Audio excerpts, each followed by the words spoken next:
L'actualité ce matin, on a appris avant hier que la formation du PCS, en fait, c'est Radio-Canada Télévision qui a sorti la nouvelle, parce que j'aime beaucoup donner le crédit à qui sort une nouvelle.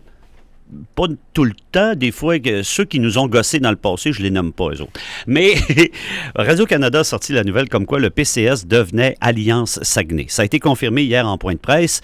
Et pour nous en parler ce matin, le président de l'Alliance Saguenay, Dominique Gagnon, qui est avec nous. Bon début de journée, M. Gagnon. Comment allez-vous ce matin? Ça va bien, André, mais d'entrée de jeu, je vais faire une petite correction. Je me suis pas trompé? Ben oui, le président s'appelle Mario Léoné. Ah oui? Alors, c'est notre président de parti, c'est Mario Léoné. Moi, je suis un peu le chef, le porte-parole, si on peut dire. Le chef, celui qui se présente au BAT lors des élections. Et qui va à la période de questions et qui pose des questions qui font peut-être pas l'affaire des élus quand vous les posez, M. Gagnon. Ben, tout à fait. Là, en ce moment, on a un statut de parti d'opposition. Hein? Alors, ouais. On est là vraiment pour jeter un regard critique par rapport à ce qui se fait, parce qu'on a des bonnes antennes auprès de la population. Ouais. Et puis, on se rend compte, là, ouais, okay. en ce moment, visiblement, que ce qui se passe à l'Hôtel de Ville ne répond pas du tout aux attentes et aux aspirations des citoyens par rapport à la vie politique. J'ai vu dans les dernières semaines, on va mettre notre placotage à date avant de parler du changement de parti, vous avez à discuter avec celui qui semblait vouloir être intéressé à se présenter à la mairie de Saguenay, le maire de Desbiens, Nicolas Martel. Oui. On n'a pas eu d'entendre parler de cette rencontre. Qu'en est-il résulté? Est-ce que Nicolas Martel déménage au Saguenay, finalement? Écoutez, ça fait déjà plusieurs mois là, qu'on a eu cette rencontre-là. C'est un bonhomme qui est quand même très, très dynamique. Lui, ce que j'ai cru comprendre, c'était qu'il aime beaucoup la politique et il aimerait ça vraiment faire ça à temps plein. Oui, il cherche une job à temps plein. Alors, il y aurait juste à être conseiller à Saguenay. Hein, maintenant que se sont votées des grosses augmentations de salaire, je pense que ça pourrait répondre à ses aspirations. Il y a justement un ex-employé de la ville l'autre jour avec qui je parlais, un ancien employé, je dirais pas qu'est-ce qu'il faisait comme fonction, je veux pas qu'il se fasse identifier, mais il a été 30 ans à la ville. Il a été 30 ans, il est retraité maintenant. Il me dit, André, ça n'a pas de bon sens. Il dit, les augmentations de salaire à la ville, il dit, moi, ça a pris 30 ans pour que j'aille au total 62 % d'augmentation. Il dit, eux autres, ils arrivent, une journée, c'est fait. Une journée, c'est fait. Écoute... Il l'a sur le cœur en tabarouette. Ça fait partie un peu là, de notre plateforme également, là, de notre plan. Écoute, quand tu dis que 85 % de la population était contre cette façon de faire-là, quand tu dis que les élus aussi se sont augmentés, mais en plus sous de faux prétextes, entre autres de faux prétextes par rapport, entre autres, à l'imposition provinciale de leur compte de dépenses qui n'est jamais venue. Alors, ça suscite de la colère. L'imposition provinciale? Non, pas du tout. Pas du tout. Alors, puis ça représente plusieurs milliers de dollars également sur lesquels ils se justifiaient. Alors, c'est toutes ces choses-là qui mettent les gens en colère. Hein. On va se souvenir de l'augmentation de taxes également. 9,2 % sur 2 ans. La maison moyenne paye 9,2 % de plus de taxes par rapport à 2017 en ce moment. C'est pas pour rien qu'il y a 3 autobus qui sont partis de La Terrière pour venir au conseil de ville. C'est du jamais vu. Ah oui, il y a de la grogne. Alors, nous, on a la première valeur de notre parti, là, parce qu'on a 4 valeurs que je vais citer tout de suite, l'écoute des citoyens. Là, on va parler... Il faut être à l'écoute des citoyens. Ben justement, à l'écoute des citoyens. On va parler justement, avant qu'on rentre plus en profondeur, là, on change de nom. Parti des citoyens de Saguenay change de nom. On reviendra aux valeurs dans quelques instants, mais on change de nom.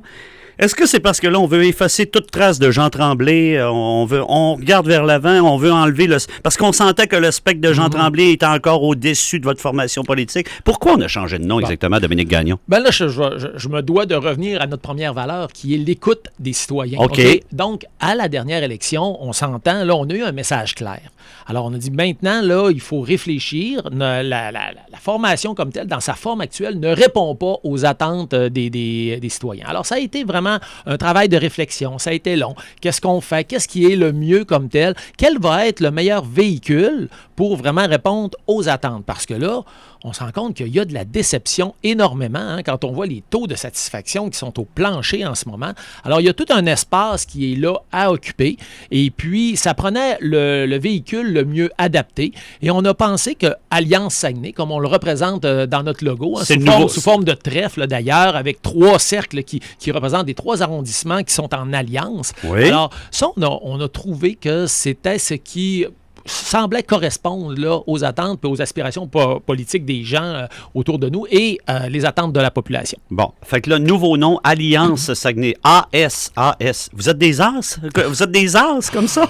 On se tirera pas de fleurs, c'est plus un objectif. C'est parce que Parti citoyen Saguenay, c'était PCS. Là, je vois l'anagramme, les initiales de votre parti. AS, ça fait AS. Bon, on va essayer de gérer comme des as, effectivement, là, mais je pense que, écoutez, avec ce qu'on voit en ce moment, là, la barre n'est pas très haute pour faire mieux que ce qui se fait présentement. On parlait justement, dans un jeu de cartes, il y a 4 as, donc peut-être que vous allez avoir un jeu de cartes dans votre manche, comme on le dit souvent. Ou un atout. On s'en vient avec une floche royale. Oh!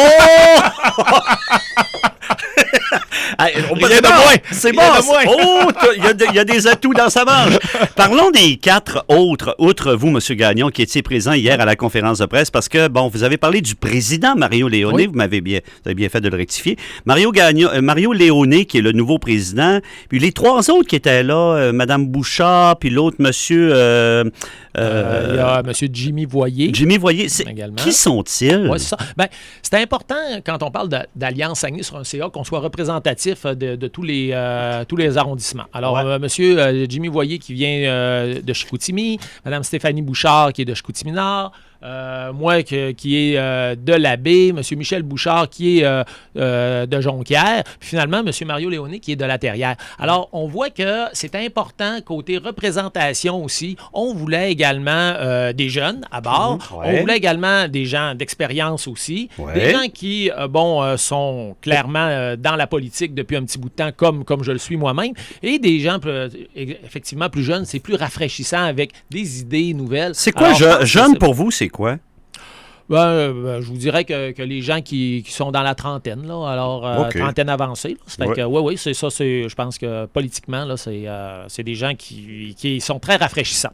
J'ai quelque chose qui a retenu mon attention également, parce que vous disiez que dans votre formation Alliance Saguenay, qui porte maintenant ce nouveau nom, vous avez je sais pas, j'ai cru comprendre ça comme ça, si je me trompe, vous me le direz, des anciens partisans de l'ERD qui joindraient vos rangs parce qu'ils sont déçus de ce qu'est devenu l'ERD? C'est ça qu'on disait? Ben, des transfuges?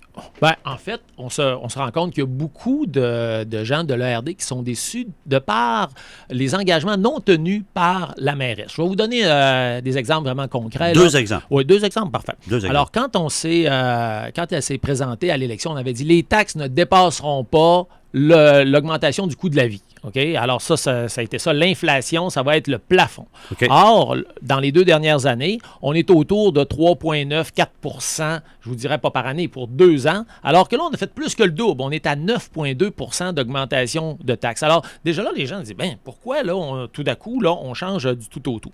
Un autre exemple, là, qu'on va se souvenir, dans la fameuse saga des bacs bruns. Oui. Alors là, là, on s'est dit, écoutez, auparavant, Mme Néron ou l'ERD prônait vraiment pour qu'il y ait 3 pôles de registre dans chacun des arrondissements pour que les citoyens puissent vraiment s'exprimer, la vraie démocratie. Et quand c'est venu le temps de passer de la parole aux actes, on a juste mis un seul registre à Chicoutimi. Et les gens de Jonquière ont été carrément bafoués, les gens de la baie aussi, par rapport à ça.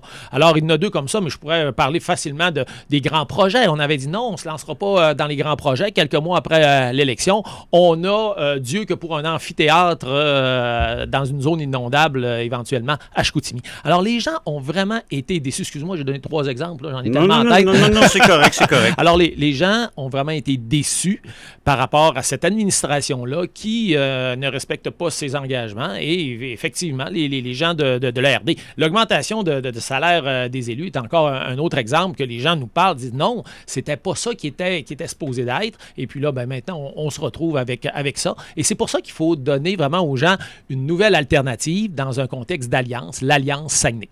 Où est-ce qu'on retrouvera peut-être des AS? AS. Alliance Saguenay. On verra bien. Qu'est-ce qui s'en vient donc au niveau de votre formation concrètement? Là? Ouais. Bon, on a changé de nom, nouveau logo, quelques valeurs qui demeurent quand même les mêmes que l'ancien PCS, mais qu'est-ce qui s'en vient pour vous concrètement au cours des prochaines semaines, au cours des prochains mois, là, en termes de travail pour votre nouvelle formation, en fait, avec le nouveau nom? Oui, effectivement, là, on monte toute la plateforme, je vous dirais, le programme et également. Là, on a quand même 9 points qu'on a avancés en conférence de presse. Là. Oui, comment ça que j'ai pas reçu une invitation pour le point de presse? Tabarouette, ça a passé fiou. Ben alors, à ce moment-là, ça va être corrigé immédiatement. Vous direz ça à votre relationniste. Oh, tout à fait. Ça, c'est J'ai pas reçu l'invitation. hors de mon contrôle. Je suis vraiment surpris. Je vous tape pas sur le doigt, mais je l'ai pas reçu. Non, d'accord. Alors, c'est certain que... Ça me surprend. J'ai dit tabarouette quand il s'agit d'une annonce majeure comme ça. Ça me surprend moi aussi. Alors, vous savez comment nous, à CKG, on se bat pour être reconnus comme une station de radio au même titre que les autres. Dans mon livre à moi, vous êtes au même titre que toutes les autres stations de radio. Puis c'est toujours, d'ailleurs, avec grand plaisir. D'ailleurs, votre réponse rapide de ce matin en fait preuve. Ça, je vous remercie pour ça. C'est le fun. Mais j'en profite juste pour vous taper un petit peu ses doigts parce qu'on n'a pas eu le communiqué d'invitation pour la conférence de presse. Écoutez, c'est la dernière fois que ça se produit. J'en fais un engagement. La campagne n'est même pas commencée encore. Mais nous, on est prêts là, quand même depuis un bon bout de temps. Entre autres, là, ce dont qu'on va proposer également à la population, quand on voit les nominations partisanes également, hein, c'était encore un engagement de l'ARD par rapport à Promotion Saguenay. Hein, on nous avait dit on va dépolitiser Promotion Saguenay. On a mis plus de politiciens sur le CA. On nous a dit non, ce qu'on voulait dire, c'était départisaniser. Alors, à la première occasion, le plus grand partisan de José Néron, Michel Potvin, qui a été nommé là. Et soit dit en passant, à l'encontre des recommandations du ministère des Affaires municipales. Il était venu puis il a dit non, faut pas qu'il y ait des le MAMO, je pense, le MAMO qui avait fait ces recommandations-là. Le MAMO était venu puis tout ça. Puis là, je veux dire, on ne suit pas, le b.a.-ba de la saine gestion, de la saine gouvernance. Nous, on s'engage carrément. Il n'y aura pas d'élus sur le conseil d'administration de Promotion Saguenay, là, c'est clair. 2 questions pour vous en terminant. La première, Parc de la Rivière-aux-Sables, rapidement un commentaire là-dessus, le feeling que ça vous donne, M. Gagnon, par rapport aux annonces qui ont été faites hier? Bon. C'est un projet qui dure depuis des années et des années. Là, je pense que c'est un éléphant qui accouche d'une souris, mais je peux comprendre. Regardez la gestion qui a été faite du Soccer Dome. Hein? Le gouvernement, là, est pas fou. Hein? Il a financé plusieurs Soccer Dome à travers le Québec. Il dit un beau Soccer Dome, c'est 15 millions maximum. J'en paye la moitié. Là, on est rendu au dernier chiffre de la mairesse à 29 millions. Bien, c'est sûr qu'un moment donné, puis dans un contexte que le budget est très, très difficile et très serré. Fait que là, on va encore nous étirer ça en longueur. On donnera pas aux citoyens vraiment une place concrète parce qu'on est rendu à mettre une piste de 3 millions de dollars suspendue. Tu sais, des choses, le Taj Mahal des Soccer Dome, alors qu'on aurait dû faire une bien meilleure gestion de ça. L'entreprise privée qui était intéressée aussi aurait été une alternative très intéressante. On a balayé ça du revers de la main. Et là, on se retrouve justement avec un projet so-so, on ne sait pas trop les étapes, on va revoir ça au mois de novembre. Tu sais, il n'y a pas de concret pour les gens. Puis Dieu sait qu'on a besoin de ça ici, d'avoir à Jonquière un beau centre-ville vivant. Mais je pense qu'on a tout mis les œufs dans le même panier. C'est une erreur de gestion selon nous. Et dernière question, Nicolas Martel. Je reviens à Nicolas Martel, maire des Biens, qui a fait connaître son intérêt de se présenter à la mairie de Saguenay en 2021. Oui. Si jamais il arrive et il dit « Dominique, je prendrai ton poste de chef de parti. Moi, je m'en viendrai à la tête de l'Alliance Saguenay. » Allez-vous céder votre siège à Nicolas Martel? Je vais me battre pour mon siège, ça c'est sûr. Alors à ce moment-là, par contre, ça l'a dit, une investiture, ben oui, ça c'est prévu là, dans nos statuts et règlements. Okay. Alors il y aura une course à la chefferie, comme il y en avait une auparavant avec l'ancien parti. Et puis c'est sûr que Nicolas Martel, qui est un gars très dynamique et tout, et puis ça pourrait, effectivement, peut-être qu'il pourrait me battre, entre guillemets, à cette course-là. Et sinon, ben écoute, moi c'est sûr que mon intérêt et celui du parti en ce moment, c'est que vraiment qu'on continue en ce sens-là et puis d'offrir à la population la meilleure option possible. Qui sera le chef, on verra d'ici quelques mois. Il y a le corps de l'eau qui a le temps de couler sous les ponts. Tout à fait. Ou sous le pont de la Rivière-aux-Sables. Dominique Gagnon, merci beaucoup. C'était un plaisir. Dominique Gagnon, chef de l'Alliance Saguenay, était notre invité.